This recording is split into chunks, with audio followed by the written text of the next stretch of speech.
February 1847, Burke County, Georgia. She stood over the trembling man in chains and said it without blinking. "You will give me what I need, or I will sell every person you love before morning." Then she smiled. That smile, cold, precise, and utterly without mercy, was the last thing Isaac ever forgot. This is the true story of Katherine Thornhill, the woman who turned human beings into bloodline. If this story moves you, please subscribe, hit that bell, and drop your city in the comments. I want to see how far this story travels. The morning Thomas Thornhill was buried, his wife did not cry. She stood at the edge of the grave in her black dress, hands folded, eyes dry as drought-cracked Georgia soil. The preacher spoke of mercy and resurrection.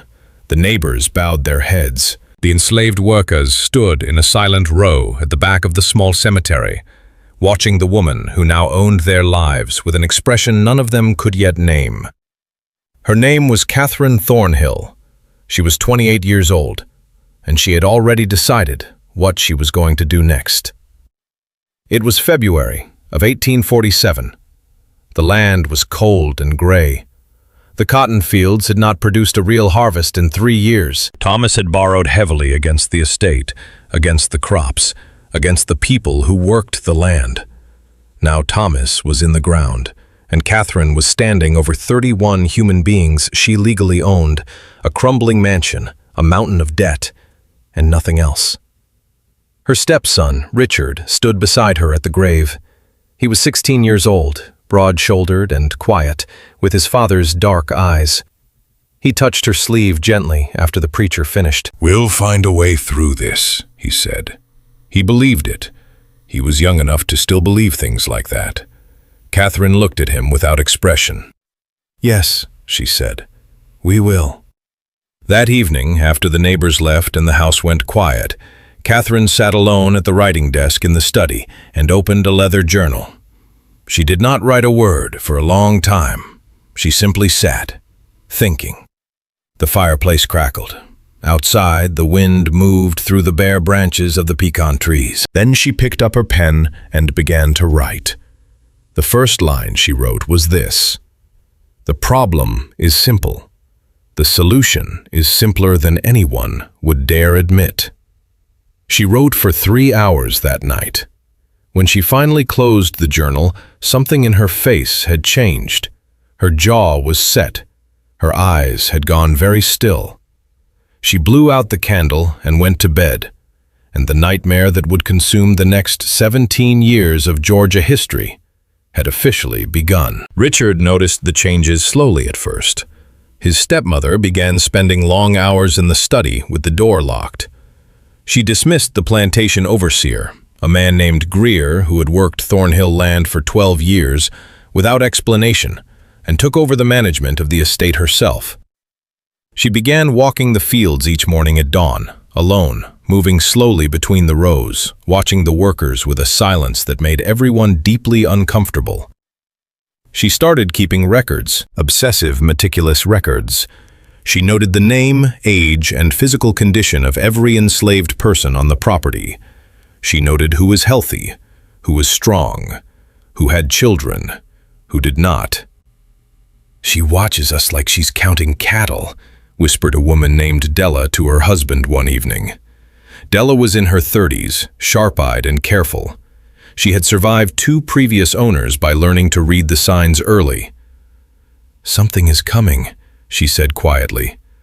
"I don't know what, but something is coming." Her husband told her to keep her head down and stay quiet. It was what you did when you could feel the weather changing but couldn't yet see the storm. Richard, meanwhile, was trying to hold pieces of the estate together. He worked alongside the field hands during the day, came in at night exhausted, and watched his stepmother with a growing unease he couldn't fully articulate. She was polite to him, efficient. She asked him questions about the property, listened carefully to his answers, and gave nothing back. There was no warmth. There had never been much warmth from Katherine. She had married his father when Richard was 12, and they had always been cordial strangers, but now the distance between them felt different, intentional, deliberate. One evening, he tried to ask her directly about the finances. "What are we going to do about the debt?" he said at dinner, setting down his fork. "Greer said the creditors are going to come back by spring. If we can't pay—" "We won't need to pay," Katherine said without looking up from her plate. "What does that mean?" She finally looked at him, that same still expression. "It means I have a plan, Richard. You don't need to concern yourself with it." "I am concerned," he said. "This is my father's land. It's my home." Katherine set down her fork very deliberately.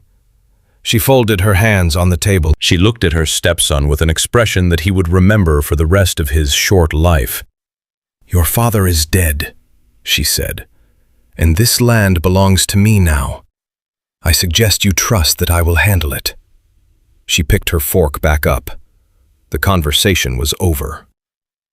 That night, Richard couldn't sleep. He lay in the dark, listening to the sounds of the house settling around him, the creak of the floors, the distant sound of wind, and tried to identify what it was that frightened him about his stepmother.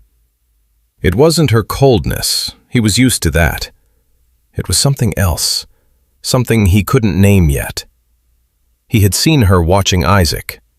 Isaac was a man of about 25, a field worker, physically strong, quiet in the way of someone who had learned early that silence was armor. Richard had worked alongside Isaac in the fields for years and respected him the way young men sometimes respect older men who are better than them at difficult things. He had never thought much about it. But he had started noticing, over the past several weeks, that Katherine's eyes followed Isaac with a specific kind of attention that made Richard's stomach turn in a way he didn't yet understand. He told himself he was imagining it. He was not imagining it. The first time Katherine summoned Isaac to the house after dark, she sent everyone else away. She told the household staff to retire early. She locked the front door herself. She set 2 candles on the writing desk, opened her journal to a fresh page, and waited. Isaac came because there was no choice in it. There was never a choice. That was the point. That had always been the entire architecture of the system he lived inside. The walls were invisible, but they were absolute. And every man, woman, and child on Thornhill land understood this in the marrow of their bones. He stood in the doorway of the study. The candlelight made Katherine's face look strange, sharp-shadowed, almost theatrical. She gestured for him to come in and close the door. "Sit down," she said. He sat. She looked at him for a long moment. Then she spoke plainly, the way people speak when they have already decided that the other person's feelings are irrelevant to the outcome. She told him what she wanted, not in crude terms, in the calm, practical language of agriculture. Productivity, continuation, legacy. She spoke as if she were explaining a crop rotation schedule, as if the thing she was proposing was simply a matter of efficient land management. Isaac did not move. He did not react. He had learned long ago that reacting was something you could not afford.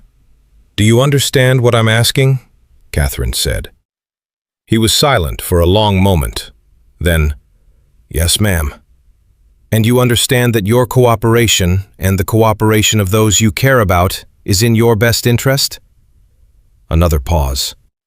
His hands, resting on his knees, were perfectly still, but his jaw worked once, just once, before he controlled it. "Yes, ma'am," he said again. Katherine nodded. She wrote something in her journal. "Good, that will be all." He walked back across the dark yard to the quarters. He did not speak to anyone that night. He sat in the dark for a long time, staring at nothing, and somewhere inside him, something that had once been something else became something harder and more terrible. A knowledge that he would carry for the rest of his life and never be able to put down. Back in the house, Katherine blew out one of the candles and continued writing in her journal. Her handwriting was small and precise and completely calm. She wrote, "Rootstock selected. First planting to proceed." She did not hear Richard in the hallway outside the study door. She did not know that he had come downstairs for water and had stood frozen in the dark corridor, close enough to hear fragments of her voice through the thick wood. Close enough to hear the tone of it, even if not all the words. He went back upstairs. He sat on the edge of his bed. His hands were shaking. He thought about what he had heard. He turned it over and over in his mind, trying to make it mean something other than what he feared it meant. He was 16 years old, and he was alone in a house with a woman who frightened him and a darkness he had not yet found the language for. But he was also his father's son, and his father had raised him to face hard things. In the morning, Richard began watching more carefully. He began waiting.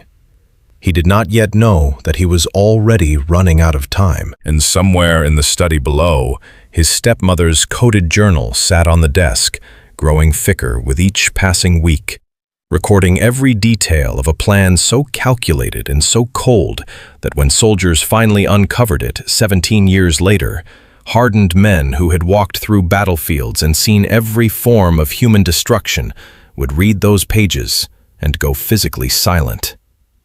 But that was still years away. For now, it was only February. The cotton fields were frozen, the debt collectors were circling, and Katherine Thornhill had set something in motion that no force on earth, not shame, not love, not the approaching thunder of a nation tearing itself apart, would stop until the night the plantation finally burned its own secrets into the Georgia darkness. Richard Thornhill found the journal on a Tuesday morning in April, 3 months after his father's funeral. He had not been looking for it. He had gone into the study to find a land deed his stepmother had asked him to locate, and when he pulled open the bottom drawer of the writing desk, the leather-bound book was simply there, sitting on top of a folded map, like it belonged to the world. He almost didn't pick it up. He almost just left it and kept searching for the deed. He picked it up. The first few pages looked like ordinary estate records. Dates, names, numbers. But the language was strange. Agricultural terms used in ways that didn't quite fit. References to rootstock and seedlings and plantings that seemed to describe people rather than crops. His eyes moved faster. His breathing slowed. He turned another page, then another. And with each page, the cold in his chest grew heavier and more absolute until he reached a passage dated February 14th, 1847. Valentine's Day, he realized with a sick lurch, and read what his stepmother had written in her small, precise hand. He set the journal down. He stood very still. Then he picked it up again and read the passage a second time, because some part of him was certain he had misunderstood. He had not misunderstood. He was still standing there, holding the journal, when he heard Katherine's footsteps in the hallway. He shoved the journal back into the drawer, pushed it shut, grabbed the first paper his hand touched, and turned around just as the study door opened. Katherine looked at him. Her eyes went immediately to his face, and whatever she saw there made something shift behind her expression. Not guilt, not fear, but something colder and more calculating than either. "Did you find the deed?" she said. "Not yet," he said. His voice came out steadier than he expected. She walked to the desk, opened the same bottom drawer, and set her hand on top of the journal without looking at him. "The deed is in the upper cabinet," she said. "I forgot I moved it." She closed the drawer. She looked at him again, that long, measuring look. "You seem pale, Richard. Are you feeling well?" "I'm fine," he said. "Good." She turned away. "There's work to be done." He left the study without looking back, and Katherine stood alone in the room, her hand still resting on the closed drawer, and stared at the wall with an expression that no one who loved her, if any such person had existed, would have recognized as her face. Spring moved into summer, and the temperature rose, and the tension inside Thornhill Estate rose with it. Richard watched his stepmother with new eyes now. eyes that saw the pattern beneath the surface of everything she did. He watched the way she moved through the quarters during her morning walks, stopping to speak to specific individuals, selecting, evaluating. He watched her write in her journal each evening. He watched the way she spoke to Isaac when their paths crossed, formal, brief, proprietorial, and the way Isaac's face went completely blank and unreachable whenever she was near, the way a man's face goes when he has learned that having a face costs too much. Richard began making notes of his own, small pieces of paper tucked inside a copy of the Bible his father had given him. Names, dates, observations. He wasn't sure yet what he was building toward, but something in him understood that evidence mattered. That someday, if he could find the right person to bring it to, evidence might be the only thing that mattered at all. He made one critical mistake. He trusted the wrong person. Her name was Margaret, a woman in her 50s who had worked inside the Thornhill house since before Richard was born.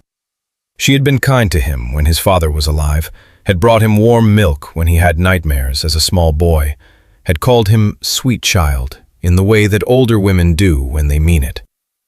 He pulled her aside one afternoon in July while Katherine was away visiting a neighboring estate, and he told her what he had read. Not everything, but enough.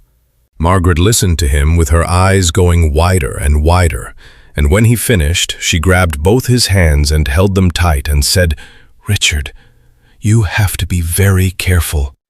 You have to be very, very careful." "I know," he said. "But someone has to stop her." "Someone has to survive long enough to stop her," Margaret said. Her voice dropped so low he had to lean in to hear it. "You are not the only one who has seen things in this house." But seeing things and being able to do something about them are two entirely different problems. She squeezed his hands once more and let go. "Promise me you will be careful." He promised. Margaret went directly to Katherine that same evening, not out of cruelty, out of terror. She had lived inside the machinery of this system long enough to know exactly what happened to people who picked the wrong side of a powerful woman's secrets. And she had children of her own on this property, and fear makes people do things that shame them for the rest of their lives. Katherine received the information without any visible reaction. She thanked Margaret. She sent her away. Then she sat down at her desk and wrote in her journal for a long time. When she was finished, she closed the book, set it aside, and poured herself a small glass of brandy. She drank it slowly, thinking. By August, Richard had begun to feel sick. At first, it seemed like nothing serious. Fatigue, headaches, a persistent nausea that came and went unpredictably. He attributed it to stress and the summer heat. He kept working, he kept watching, he kept adding to his small notes inside the Bible. But by September, he was losing weight, and by October, he could barely get out of bed before noon. And the doctor who came from the nearest town examined him twice, and both times left looking troubled, and saying things about weakness of the constitution that explained nothing. Della saw it first. She came to Richard one evening when the house was quiet, moving carefully, checking over her shoulder before she spoke. "Your food," she said simply. "Don't eat anything you haven't watched. Be prepared." Richard stared at her. "What are you saying?" Della looked at him with eyes that had seen enough of the world to see this too. "I'm saying that people who know too much about powerful people sometimes get sick in ways that don't make sense to doctors." She paused. "I'm saying be careful what you drink, what you eat, who prepares it." She turned to leave. Then she stopped. "Your father was a decent man," she said quietly. "That's all." She left. Richard sat with what she had said until the weight of it settled fully into him. Then he reached under his mattress and pulled out the Bible and looked at his small folded notes for a long time. That night at supper, Katherine served him his plate herself. She set it in front of him with her own hands, an unusual gesture, something she had never done before, and smiled at him with perfect pleasantness. "You need to eat more," she said. "You've been looking thin." He looked at the plate. He looked at her. He said he wasn't hungry. He went to bed. He lay in the dark for hours, listening to the house and trying to calculate how much time he had and whether it was enough. It was not enough. On a cold morning in late November, Richard Thornhill woke before dawn feeling a clarity he hadn't felt in weeks, a sharp, almost crystalline alertness that can sometimes come just before the end, the body making one final bright effort. He dressed quietly. He took his Bible with all its hidden notes. He walked downstairs with the intention of saddling a horse and riding to the county seat, to the magistrate, to anyone who would listen. Katherine was already in the hallway. She was standing perfectly still in the dark, wearing her dressing gown, as if she had been waiting there for hours. In her hand was a small cup. "Here," she said, holding it out to him. "Warm milk. I heard you moving around. You need your strength." He looked at the cup. He looked at his stepmother's face, and in that moment, in the cold, dark hallway of Thornhill Estate, 16-year-old Richard Thornhill understood everything completely and with absolute finality. Understood what she had done. Understood what she was doing right now. Understood that Margaret had told her everything. Understood that he had run out of road. He took the cup. He didn't drink from it. He held it and looked at her and said in a voice that was quieter and more adult than anything he had said before, "Did you love my father? Even a little?" Something moved across Katherine's face. It was brief and complicated and gone before he could name it. "Drink your milk, Richard," she said. "It's cold and you're not well." He set the cup on the hallway table. He looked at her one more time. Then he turned and walked back upstairs. 4 days later, on December 1st, 1847, Richard Thornhill died in his bed. The doctor wrote, "Fever of unknown origin," in his report. The neighbors came and said kind things. Katherine stood at the graveside in her black dress again, hands folded, eyes dry. And 4 days after that, she gave birth to her first child, a boy. She registered him in the estate records as property of Thornhill Estate. She named him James. She had him brought into the house and placed in a room down the hall from her own. She opened her journal that evening and wrote a single line beneath the date. "First seedling, healthy. Program continues." Outside, the Georgia night was absolute and silent, and the enslaved people of Thornhill Estate lay awake in the dark and felt the shape of what was coming. The way animals feel weather before it arrives. In their bones, in the air, in the quality of the silence itself. They could not yet name what it was, but every one of them knew, without a single word being spoken, that the worst of it had not yet begun. The boy James learned to walk in the hallways of Thornhill Mansion, and by the time he was 2 years old, he already had his mother's eyes, that same still, measuring quality, like something behind the gaze was always calculating distance. Della watched him from across the yard one afternoon and felt a chill she could not explain to anyone. Because how do you explain to another person that a toddler frightens you, that something in a child's face carries the shadow of everything that created him? Katherine raised James with a precision that was almost military. She supervised his meals, his sleep, his early lessons. She hired no outside tutor. She taught him herself, sitting across from him at the dining table each morning, with books and slates, her voice patient and controlled in a way it never was with adults. She was building something in him. Everyone in the house could feel it, the way you can feel construction happening somewhere nearby, the vibration of it in the walls, even when you can't see the work being done. By 1850, she had 2 more children. A girl she named Eleanor, then another boy named Thomas, after the husband she had buried without tears.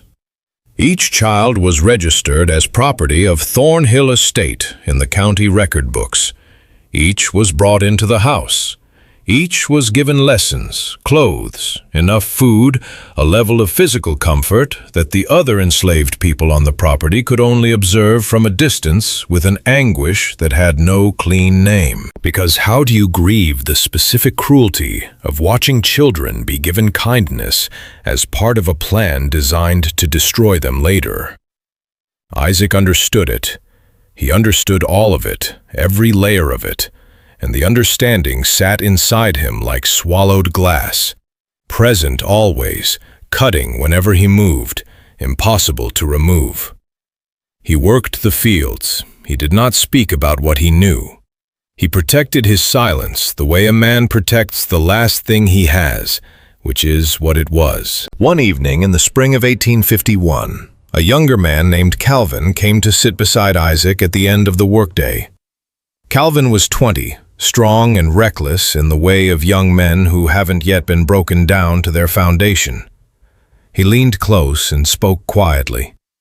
"People are talking," he said, "about the children in the house, about where they come from." He looked at Isaac sideways. "About you." Isaac was quiet for a long moment. Then he said, "Don't." "Don't what?" "Don't talk about it. Don't think about it out loud. Don't let anyone hear you thinking about it." He looked at Calvin directly. Richard Thornhill thought about it out loud. You remember what happened to Richard Thornhill. Calvin went silent. He was young, but he was not stupid. He remembered. Everyone remembered.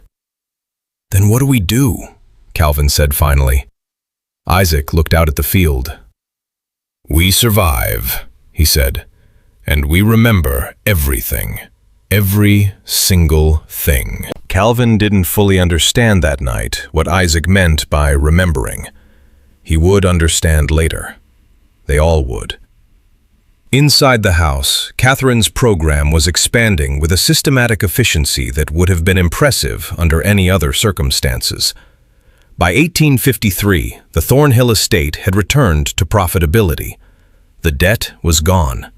The cotton production had stabilized. Neighboring plantation owners, who had watched the property struggle after Thomas's death, now watched its recovery with a combination of admiration and envy, because a widow managing a plantation alone was unusual enough to be noteworthy, and a widow managing one successfully was the kind of thing men talked about at Sunday dinners while being careful not to sound too impressed.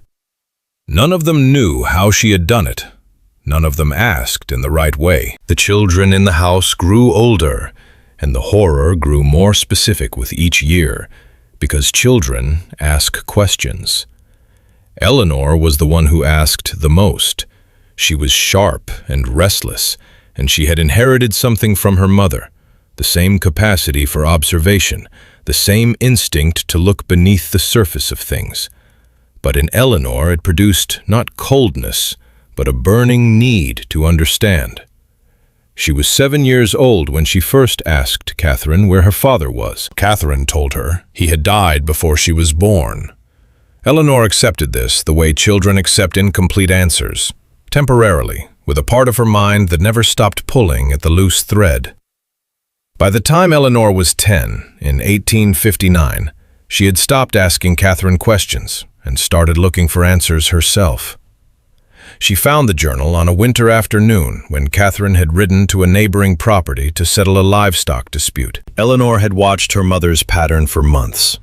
The specific drawer, the specific time of day, the way Katherine always locked the study but kept the spare key on the same hook inside the kitchen cabinet, apparently believing that no child would know where to look.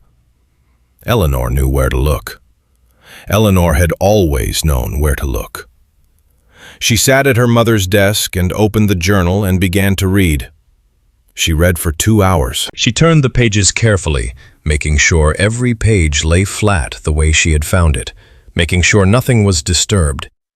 Her face went through things that no 10-year-old face should have to go through. Her hands stayed steady, the way her mother's hands were always steady, which was perhaps the most disturbing part of it, that this particular inheritance was already fully formed in her. When she finished, she put the journal back exactly as she had found it. She left the study. She walked upstairs to the room she shared with her younger brother Thomas, sat on the edge of her bed, and did not speak for the rest of the day. Thomas tried twice to get her attention. She didn't respond. She was somewhere else entirely, turning over what she had read, rearranging her entire understanding of every moment of her life. That evening at supper, Katherine watched her daughter across the table with the particular attentiveness of a woman who has trained herself to notice everything. Eleanor ate her food and said please and thank you, and looked like a perfectly ordinary child having a perfectly ordinary meal. Katherine watched her for a full minute and then said conversationally, "Did you have a good afternoon, Eleanor?" "Yes, ma'am," Eleanor said. "What did you do?" "Read," Eleanor said. "In my room." A pause. Katherine set down her fork. "What did you read?" Eleanor met her mother's eyes directly. "The Bible," she said. "Psalms." Katherine looked at her daughter for a long moment. Eleanor looked back with that still, unreadable expression that was, in this moment, a perfect mirror of her mother's face. It was the most terrifying thing either of them had ever done. "Good," Katherine said finally. She picked her fork back up. "Psalms is important." Eleanor said nothing. She finished her supper, she went to bed, and in the darkness of her room she lay awake, making plans with the cold, methodical focus of someone who had, in the space of a single afternoon, grown up completely and without any possibility of going back. The twist that changed everything came in the spring of 1860, and it came from a direction no one had anticipated. A woman named Sarah, 18 years old, quiet and careful, one of the people Katherine had marked in her journal under a coded category that meant she had been chosen for the program's next generation, became pregnant. This was not unusual. Pregnancies on Thornhill Estate happened with a regularity that was itself a form of violence. But this pregnancy was different because Sarah had conceived with Calvin, the young man who had sat beside Isaac 9 years earlier asking what they could do. They had fallen in love the way people fall in love inside impossible circumstances, quietly, completely, with a desperation that is also a form of defiance. Katherine discovered it within weeks. Her response was immediate and absolute. She called Sarah into the house and told her, in plain language, that the pregnancy was unacceptable, that it disrupted the design, that Calvin would be sold to a plantation 3 counties away by the end of the month if Sarah did not cooperate with what Katherine required. Sarah stood in that study and looked at the woman who owned her life and felt something move inside her that was beyond fear, beyond grief, something that had no name in the language she had been permitted to learn, but that every person in that room recognized as the specific fury of a human being who has finally reached the edge of what she can survive. "You can't make me," Sarah said. Her voice was shaking, but the words were clear. "You can sell Calvin, you can sell me, but you cannot make me." It was the first time in 13 years that anyone had said those words inside Thornhill Estate. The room went absolutely silent. Katherine's face did not change. She said, very quietly, "I can do a great many things you believe I cannot do, and I suggest you remember that before you finish that sentence." Sarah was taken back to the quarters. Calvin was not sold, not immediately. Katherine was smarter than that. She knew that selling him outright would create a specific kind of despair in the community that could tip into something she could not control. Instead, she watched. She waited. She wrote in her journal. And Della, who had watched all of it from the beginning, who had been watching every move on this property for 13 years with the exhausted vigilance of a woman who understood that watching was sometimes the only power left, sent word through the careful, invisible network that existed among enslaved people. The whispered conversations, the coded gestures, the information passed in the dark between people who had nothing left to lose but each other. The message was simple. Things are about to break open. Be ready. Isaac received the message on a Tuesday evening. He read it in his mind 3 times.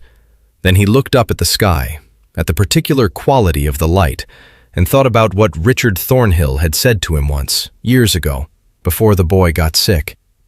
Someday someone is going to have to stand up. He had been 16 and earnest and had not understood yet what that cost. Isaac understood what it cost. He had always understood. He closed his eyes. He breathed. He said nothing out loud. But something in him that had been waiting for 13 years shifted very slightly, the way a key shifts in a lock just before it turns. The war came to Georgia the way bad news always comes. First as rumor, then as distant thunder, then as something standing directly in front of you that you can no longer pretend isn't real. By the spring of 1861, the Confederacy had declared itself a nation, and men from Burke County were riding off in gray uniforms with the particular excitement of people who have not yet understood what they are riding toward. Katherine watched them go from the front porch of Thornhill Mansion with an expression that was neither proud nor afraid. She was calculating.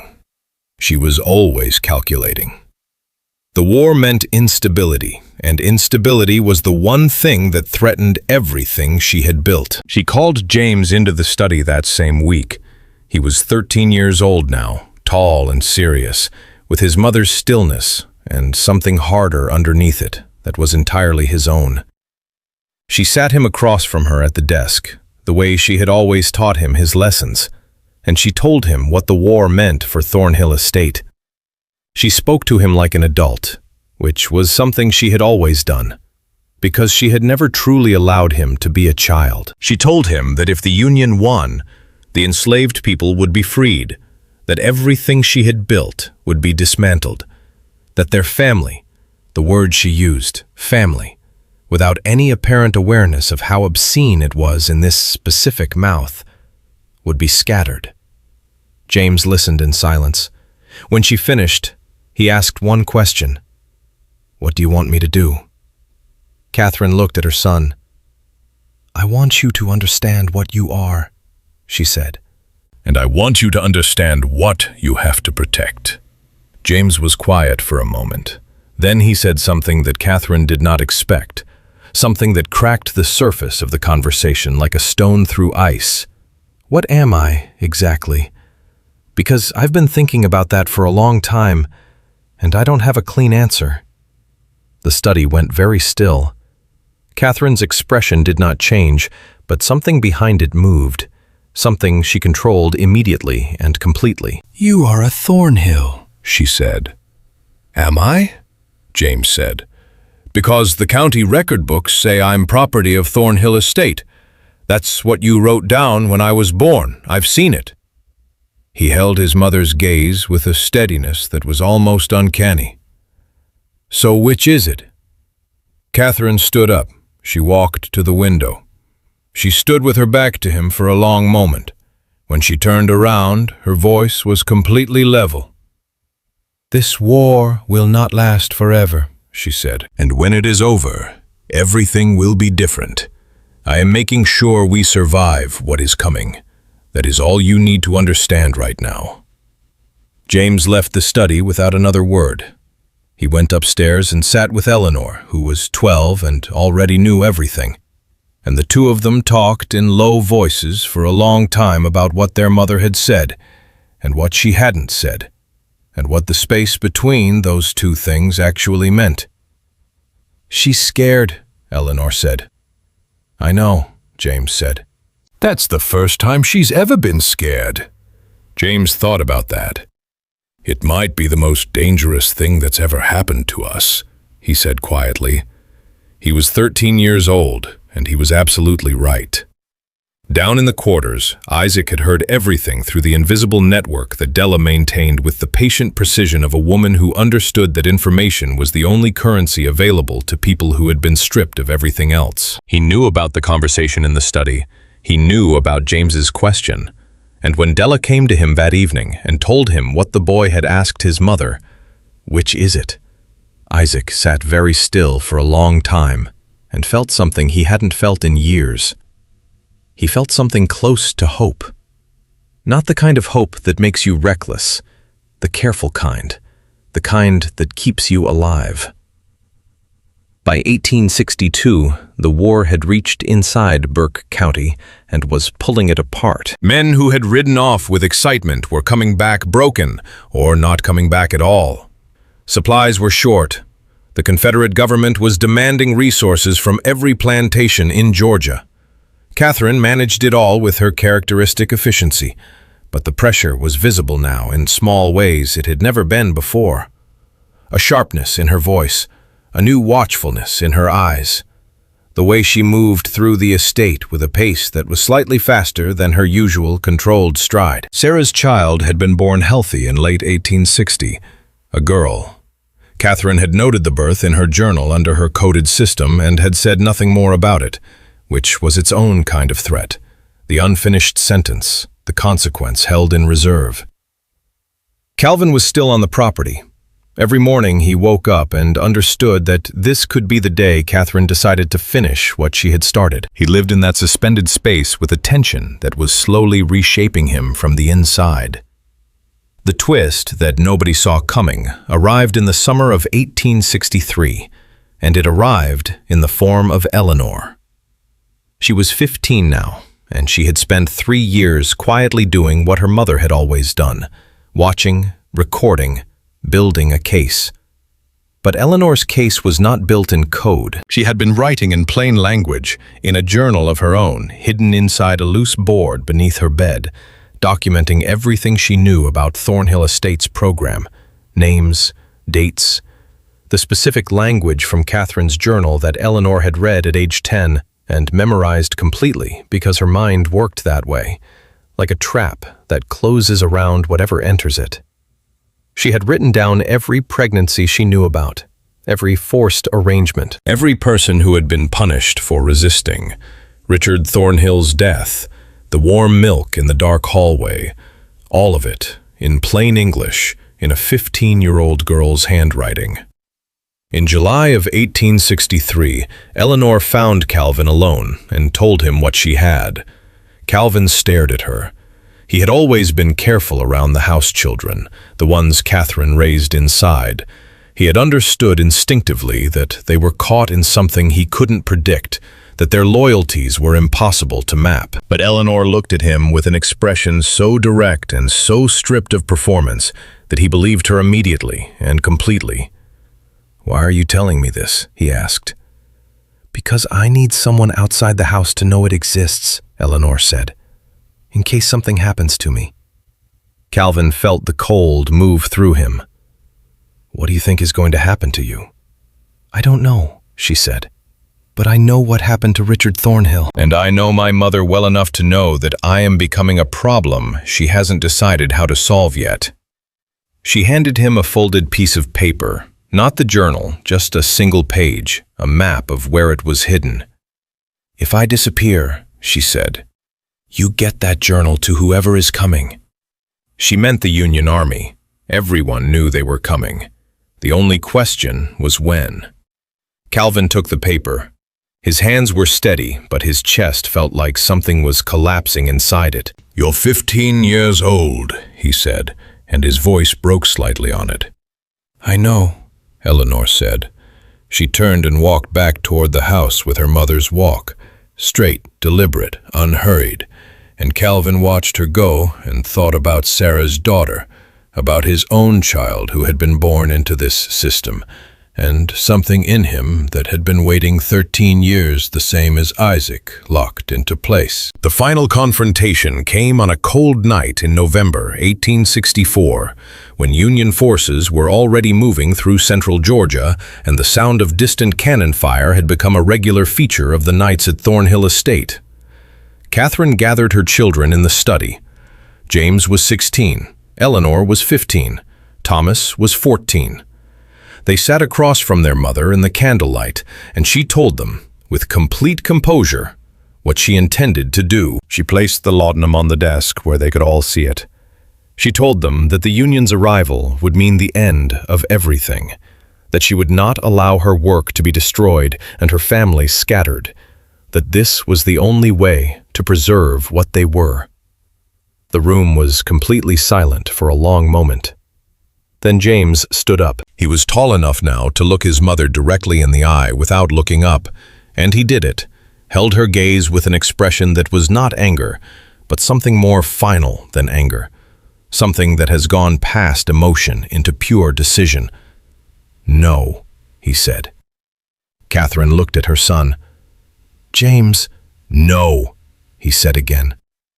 "We are not going to do this." Eleanor stood up beside him.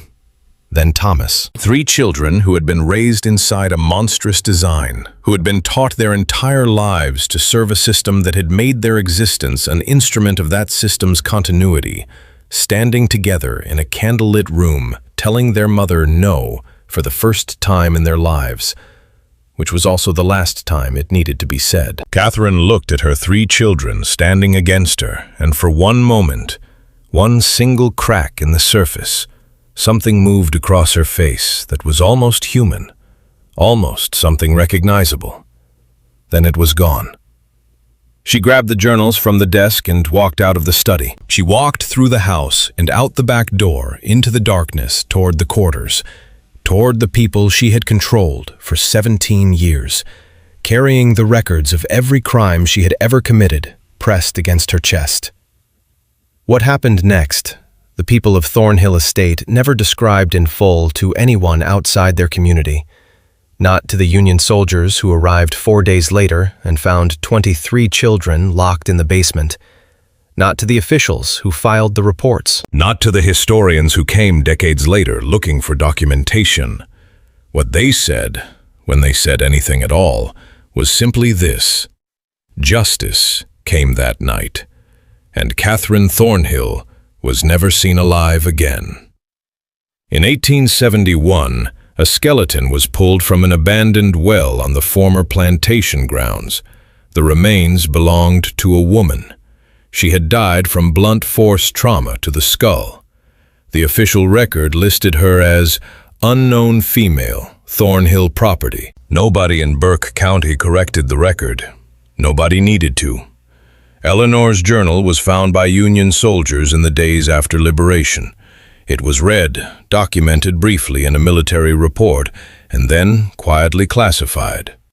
The full report was sealed in a federal archive for decades. Eleanor herself had already left Georgia by the time the soldiers arrived, moving north with James and a small group of people from the estate, carrying nothing except what they could walk with and the specific knowledge of what it costs to survive something that was designed to consume you.